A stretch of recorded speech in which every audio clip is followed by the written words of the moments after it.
कसा दिसतोय? Here is the close-up.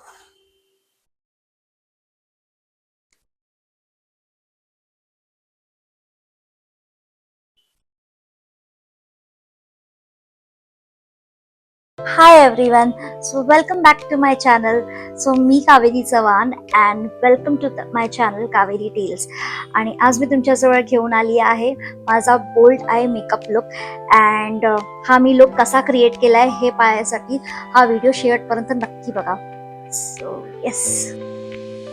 Okay guys, तर स्मोकी आईज करताना आपल्याला काही गोष्टींचा विशेष काळजी घ्यावी लागते. ठीक आहे, तर सगळ्यात पहिली गोष्ट म्हणजे स्मोकी आईज करायचे असतील तर तुमच्या अंडर आईजला कन्सील करायला, कलर करेक्ट करायला अजिबात विसरू नका. ते मिस करायचं म्हणजे करायचं नाहीये, कारण ते जर आपण केलं ना तर आपले डोळे आहेत ना जे ते असे डार्क सर्कल्स अजून एनहान्स करतात, कारण वरती काळं खाली काळं ते अजून एनहान्स होणार. त्यामुळे मेक शुअर करा की तुम्ही कायम तुमचं कन्सिलिंग कम्प्लीट करत असाल. दुसरी गोष्ट म्हणजे जेव्हा कधी तुम्ही स्मोकी आईज करत असाल तेव्हा लिप्सला प्रयत्न करा, शक्यतो तुम्ही ब्राऊन किंवा न्यूड लिप शेड यूज करा. डार्क लिप शेड्स यूज केल्याने लुक स्पॉइल होतो, खूप जास्त डार्क असा लुक क्रिएट होतो, कारण वरती पण डार्क आईज असतात आणि then you use bold lips तर ते खूप कॉन्ट्राडिक्टिव्ह होऊन जातं. ऑलवेज मेक शुअर करा की लिप्स तुम्ही न्यूड किंवा ब्राऊन यूज कराल, त्याने जे लिप्स आहेत ओव्हरऑल जो लुक आहे तो खूप सटल दिसून येतो. ठीक आहे, दॅट्स अनदर थिंग. आणि तिसरी गोष्ट जी आपण बहुतेक वेळा मिस करतो, मी तर नक्कीच मिस करतो, ठीक आहे, तर ती आहे म्हणजे तुमचे आयब्रोजला डिफाईन करा, कारण ते केल्याने तुमचा लुक ओव्हरऑल खूप सुंदर दिसणार आहे. चला तर मग अजिबात वेळ वाया न घालवता आपण लगेच स्टार्ट करूया आपला smoky eyes Lukla. So yes guys, तुम्ही बघू शकता मी माझ्या ऑलरेडी एका डोळ्याला स्मोकी आयचा लुक करून झालेला आहे अँड हाच मी परत दुसऱ्या डोळ्याला करून तुम्हाला दाखवणार आहे and it is really very easy. तर पूर्ण व्हिडिओ नक्की पहा शेवटपर्यंत. So let's begin. तर आज मी इथे स्विस ब्युटीचं ultimate 9 colours eyeshadow palette use करते आहे. हा आयशॅडो पॅलेट खरंच खूप पिगमेंटेड आहे. ह्यातला मी सर्वात लाईट शेड जो की न्यूड शेड आहे तो पिक करून पूर्ण आयलिडला लावून घेणार आहे, कारण तोच आपला बेस ॲज अ ॲक्ट करेल. ह्या शेडला आपण व्यवस्थित ब्लेंड करून घेणार आहोत. कसं आहे ना, in makeup blending is the key. व्यवस्थित तुम्ही ब्लेंड केला तर ओव्हरऑल जो लुक निघून येतो तो खूप छान निघून येतो. ह्यातले पॅलेटचे शेड्स आहेत ते खरंच खूप जास्त पिगमेंटेड आहेत, त्यामुळे एका वेळेला भरपूर प्रॉडक्ट पिक करू नका. थोडासा प्रॉडक्ट घ्या आणि हळूहळू त्या प्रॉडक्टला स्प्रेड करा, व्यवस्थित ब्लेंड करून घ्या, नाहीतर पॅचेस दिसून येतात जे की दिसायला चांगलं दिसत नाही. तुम्ही इथे बघू शकता मी खरंच खूपच स्लोली प्रॉडक्ट पिक करते आणि हळूहळू त्याला ब्लेंड करते आहे, जेणेकरून मला इवन दोन्ही डोळ्यांना एक इवन लुक दिसून येईल. सो माझा बेस ऑलमोस्ट लावून झालेला आहे and I will now move to the eye colour.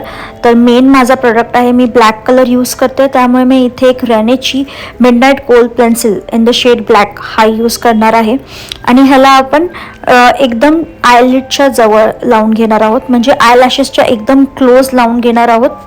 आणि खूप प्रिसाईज असण्याची गरज नाही आहे, एकदम वेग पद्धतीने आपण लावून आहोत. तुम्ही बघू शकता मी कसं लावते, फक्त असं प्रोडक्ट बघून आपण पेन्सिल घासतो डोळ्याला, फक्त त्या पद्धतीने थोडंसं प्रोडक्ट लावून घेते.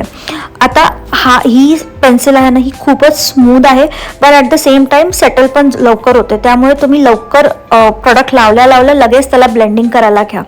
आणि आता इथे मी एक फ्लॅट आयशॅडो ब्रश आहे तो यूज करते आहे. त्याचं रिझन काय आहे, बेसिकली मी राऊंड ब्रशला स्किप करून मी फ्लॅट ब्रश यूज करते, कारण मला प्रॉडक्ट जास्त इकडे तिकडे स्प्रेड करायचा नाही आहे. जर मी राऊंड ब्रश घेतला तर तो खूप जास्त स्प्रेड होईल. आणि अनदर रिझन इज की माझ्याकडे एकच छोटा राऊंड ब्रश आहे, त्यामुळे मला हा ब्लॅक कलर त्या राऊंड ब्रशला लावायचा नाही आहे. सो तो पण एक रिझन आहे, तो तो राऊंड ब्रश मी दुसऱ्या शेडसाठी यूज करेल, तुम्ही नंतर बघालच तो शेड यूज करताना. सो आता आपण ह्याला व्यवस्थित ब्लेंड करून घेऊया. कुठेही आपल्याला हार्श लाईन्स, असे एकदम शार्प लाईन्स किंवा असे एजेस दिसते कामा नाहीत, त्यामुळे व्यवस्थित त्याला ब्लेंड करून घेणार आहे. आणि आता मला एक ट्रान्झिशन क्रिएट करायचं आहे, त्यामुळे ब्लॅक शॅडो लावून झाल्यानंतर किंवा ब्लॅक काजल पेन्सिल लावून झाल्यानंतर मी एक ब्राऊन काजल पेन्सिल यूज करते आहे. आणि हे बघा, त्याला सुद्धा मी व्यवस्थित लावून घेणार आहे. अगेन खूप प्रिसिजनची गरज नाही आहे, फक्त त्याच्यावरती लावून घ्या आणि मग नंतर आपण ह्याला सुद्धा ब्लेंड करूया. सो आता ह्याला ब्लेंड करायच्या आधी मी त्याच पॅलेटमधला एक डार्क शेड यूज करणार आहे. हा थोडासा असा डीप मरूनिश ब्राऊन शेड आहे किंवा आपण खूप डार्क ब्राऊन असा शेड बोलू शकतो त्याला. तर तो मी पिक करणार आहे इथे आणि आपण परत त्याला ब्लेंड करूया, सो दॅट आपल्याला एक लेअरिंग दिसून येईल की ब्लॅक, त्याच्यानंतर ब्राऊन आणि मग अजून एक थोडासा असा डार्क ब्राऊन आणि मग हळूहळू तो शेड लाईट होत जाईल. सो आता ह्या शेडला पण आपण व्यवस्थित ब्लेंड करून घेऊया. विल मेक शुअर की तिन्ही जे कलर्स आहेत, black, brown, what ever dark brown काही असेल, ते सगळं आपण छानपैकी असं ब्लेंड करून घेतात. तर येस, ब्लेंडिंग ब्लेंडिंग ब्लेंडिंग पटापट पटापट ब्लेंड करून घेऊया. आणि हो, मेक शुअर की दोन्ही डोळे इवन दिसत आहेत, एकाला जास्त लावताय एकाला कमी लावताय असं करू नका. तर दुसऱ्या डोळ्याला कसं केलंय तसंच ह्या डोळ्यालाही आपण करणार आहोत. किंवा तुम्ही असंही करू शकता, सायमल्टेनियसली दोन्ही डोळ्याला करा, तर ते जास्त इझी होतं की एका डोळ्याला काजल लावलं दुसऱ्यालाही लावा आणि मग दोघांनाही सायमल्टेनियसली ब्लेंड करत जा. त्यांनी तुम्हाला रिझल्ट खूप जास्त इवन दिसून येईल. आता ह्याला मी व्यवस्थित ब्लेंड करून घेते. मला कुठलेही लाईन्स ॲज सच नको आहेत. मेक शुअर करा तुम्ही प्रॉडक्ट खूपच थोडा थोडा पिकअप कराल आणि लावाल. आणि इनर कॉर्नर्सला, एकदम इनर कॉर्नरला लावू नका, त्याने ना खूप जास्त, कारण पूर्ण डे निघून गेल्यावरती ते खूप क्रीज होतं आणि सगळं काळं काळं दिसायला लागतं, तर चांगलं दिसत नाही. So skip the inner eyes. And हो, आता हा मी राऊंड ब्रश यूज करते आहे, एक स्मॉल ब्लेंडिंग ब्रश आहे, again from Swiss Beauty, very nice brush. आणि मी त्याच पॅलेटमधला एक second dark nude shade use करते आहे आणि ह्याला आपण छान असं लावून ह्याला सुद्धा मी ब्लेंड करून घेणार आहे. अँड बघा तो ट्रान्झिशन बघा किती मस्त दिसतंय यार. The black to brown and then light ब्राऊनचा जो ट्रान्झिशन दिसतोय तो अमेझिंग येतोय. सो कसं दिसतंय, तुम्हाला आवडलंय का तुम्हाला? मला तर हे खूप छान दिसतंय आणि खरंच खूप आवडलंय. अँड आता माझ्या अप्पर आयलिडला लावून झालेलं आहे. सो मी मूव्ह करणार आहे लोअर आयलाइड आणि त्यासाठी मी यूज करते परत एक ब्राऊन शेड आणि लोअर आयलिडला पण मी तिथे लावून घेणार आहे. मस्तपैकी असं आपण एकदम क्लोज टू द आयलिड लावून घेऊया, आयलॅशेसच्या जवळ, ठीक आहे. आणि वॉटर लाईनला मी परत एकदा ब्राऊन काजल पेन्सिलच यूज करणार आहे. तुम्हाला हवं तर तुम्ही ब्लॅक काजल पेन्सिल सुद्धा यूज करू शकता, बट मेक शुअर काही यूज कराल ब्लेंडिंग करा, ब्लेंडिंग केल्यानेच लुक चांगला येणार आहे. सो येस, इथे परत एकदा नायकाचीच काजल पेन्सिल यूज करते आणि ती लावून घेऊन मी परत एकदा ब्लेंड करेन. बाय द वे, तुम्ही हा लुक दुसऱ्या कोणत्याही कलर्समध्ये अचीव करू शकता. इट इज नॉट नेसेसरी की नेहमी ब्लॅक किंवा ब्राऊनच असला पाहिजे. तुम्हाला फक्त 3 ते 4 कलर्सची रिक्वायरमेंट असते. एक असतो जो एक्स्ट्रीम लाईट कलर, जो तुमचा बेस ठरेल. दुसरा आहे जो डार्क असेल, which will be close to your eyelid. आणि बाकीचे 2 शेड्स जे तुमचे ट्रान्झिशन शेड्स असतील. सो आता इथे मी एकदा टाईट लाईनिंग करून घेते आहे. आईजला, वॉटर लाईनला टाईट लाईन करणं खूप इम्पॉर्टंट आहे. मला ब्लॅक नव्हतं यूज करायचं, सो मी ब्राऊनच यूज केलं. इट ऑल्सो लुक्स गुड, ठीक आहे.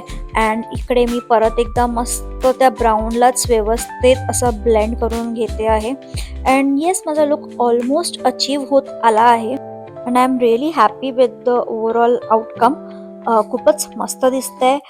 स्मोकी आहे तरी सुद्धा खूप सटल दिसतंय. नेक्स्ट मी इथे के ब्युटीचं ग्लिटर आय शॅडो यूज करते आहे in my inner corners. But for some reason तुम्ही बघू शकाल आता इथे की ते लागतच नव्हतं. मी खूप प्रयत्न केले आणि मला नंतर लक्षात आलं की मी ते काही दिवस झाले यूज केलं नव्हतं, त्यामुळे ते लागत नव्हतं. तर त्याला मी असं नंतर पटकन वॉर्मअप करून घेतलं अँड लावून घेतलं अँड मग ते लागलं. अँड जेव्हा तुम्ही असं इनर आय कॉर्नरला ग्लिटर शॅडो लावून घेता, तेव्हा असे डोळे ना पटकन पॉपअप होतात and it looks very pretty. In fact तुम्ही स्मोकी आय नाही, फक्त काही करत नसाल, फक्त मस्कारा लावत असाल ना, तेव्हा सुद्धा हा ग्लिटर आय शॅडो लावून जा. It will look very amazing. And yes, माझा लुक ऑलमोस्ट झाला आहे. अँड पटकन आपण आयलॅश कर्नरली लॅशेसला आपण कर्ल करून घेऊया. अँड इकडे मी आता यूज करणार आहे रेनेचंच मस्कारा. हा मस्कारा खूप अमेझिंग आहे. ह्याचा वॉन्ड, ह्याचे ब्रिसल्स खूपच अमेझिंग आहेत अँड लॅशेस एकदम असे एक्सटेंडेड होतात आणि खूप नॅचरल फिनिश येतो, व्हॉल्युमिनस दिसतात. It looks very nice. And yes, we are done. आणि आपण पटकन मूव्ह होऊया टुवर्ड्स दी आयब्रोज, कारण तुम्ही बघू शकता माझा एका आयब्रो तर व्यवस्थित दिसतोय, पण दुसऱ्यामध्ये गॅप्स आहेत. तर त्या गॅप्सला आपण व्यवस्थित फिल करूया. ठीक आहे, खूप असं एक्झॅक्ट लाईन्स वगैरे ड्रॉ करायची गरज नाहीत. जिथे कुठे तुमच्या नॅचरल ब्राव लाईन आहे, त्या ब्राव लाईनमध्ये जिथे कुठे तुम्हाला गॅप्स दिसत असतील, ते गॅप्स फक्त फिल इन करा. सो मी इथे यूज करते आहे मार्सची आयब्रो पेन्सिल, जिथे एका साईडला पेन्सिल आहे आणि त्याच्या दुसऱ्या बाजूला स्पूली आहे. सो व्यवस्थित आता मी लावून घेते आहे. तुम्ही बघू शकाल खूपच लिमिटेड असं यूज करते, असं मला एकदम हार्श असे लाईन्स नको आहेत. तर ते लावून झाल्यानंतर मी दुसऱ्या साईडनी स्पूली यूज करून त्याला व्यवस्थित ब्लेंड करून घेणार आहे. सो येस, किती फरक पडलाय बघा. पटकन जे ब्राउज आहेत ते फिल झालेले आहेत and I really like this brow pencil. It's very good. तर आता त्याला स्पूलीनी मस्तपैकी सेट करून घेते.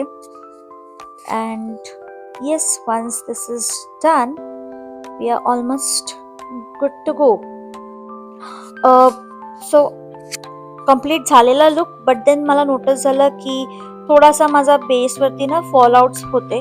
तर मी इथे पटकन कुठलाही तुमचा कॉम्पॅक्ट किंवा लूज पावडर घ्या आणि जे काही फॉलआउट्स आहेत त्याला क्लिअर करा, सो दॅट एक ब्राईटनेस दिसून येईल.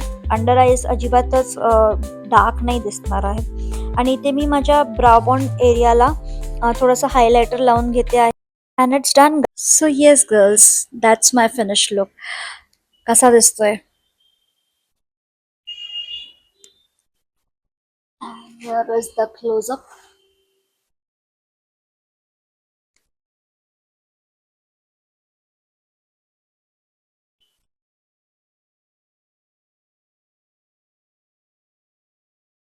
तुम्ही ह्याला थोडं अजून ह्याला बेटर करायचं असेल तर तुम्ही ह्याच्यावरती शिमर सुद्धा लावू शकता. मी आज स्किप केलंय, मला काहीच नकोय. बट तुम्ही शिमर सुद्धा ऍड ऑन करू शकता. But yes, that's how easy this I look is. आणि हा बेस मेकअप, हा पूर्ण बेस मेकअप कसा केलाय मी, ते तुम्हाला पाहायचं असेल तर मी बेस मेकअपचा एक सेपरेट व्हिडिओ बनवला आहे, तो चेकआउट करायला अजिबात विसरू नका. चलो देन, टिल देन, बाय.